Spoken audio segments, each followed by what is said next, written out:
All right. Evan here with Fantasy Rant, here to give you guys the scoop on your Week 6 waivers. So Week 5 is officially in the books. Not my favorite week, not my favorite week at all. But let's dive into the details and looking to see who we can add some value to your fantasy team with. First up on this list is it's going to be a short list too, by the way. So if anybody has any recommendations, people we might have missed, feel free to throw a comment on there. Maybe we'll do a quick short on them down the line if we find that you're right. So first off on the list, Emery DeMercado. This is more injury based. Again, a lot of injuries happen week 5, but with James Conner expected to miss time, I expect Emery to step up in his place. He averaged about 4.5 yards per carry last week and found the end zone already. Keontae Ingram, however, on the other hand, who is listed as the backup running back right now, hasn't been able to do much of anything to date. I am a shareholder of him too, and I'm not afraid to admit this. He's not very good. He's averaged well under 2-3 yards per carry throughout his career, his 2-year career, and he hasn't shown much improvement over the offseason. So Emery is probably the guy. This looks more like a short-term loss for James Conner, so let's hope that as well. Now, moving on to the next one, we got Josh Downs. He had a breakout performance last week, getting nearly 100 yards on 6 receptions. He's a great long-term addition, too, in my opinion, because he's also shown chemistry with both of the quarterbacks, Anthony Richardson and Gardner Minshew. And since Anthony Richardson is going to miss time, I would expect a little bit of uptick of work for Josh Downs with Gardner Minshew, since he's more of a pocket passer. Not going to be running the ball as much.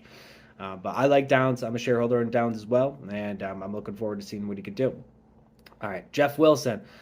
This is yet again another injury-based addition, as Devon Achane has expected to be out multiple weeks and borderline IR candidate. So Jeff Wilson is trusted by the coaching staff. McDaniel worked with him before, and other people have worked with him over in the 49ers, and then brought him in to kind of be similar to the same type of play style that Devon Achane showed off. He's very fast. He's obviously not as fast as Achane, but I look to him to kind of fill the void and take some of the weight off of Raheem Mostert's shoulders going forward until Achane is back.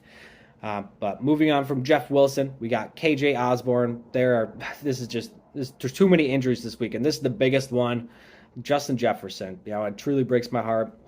With JJ likely going out in IR, he will likely take his time to recover too, because the Minnesota our Vikings are 1-4, and their playoff hopes are dwindling.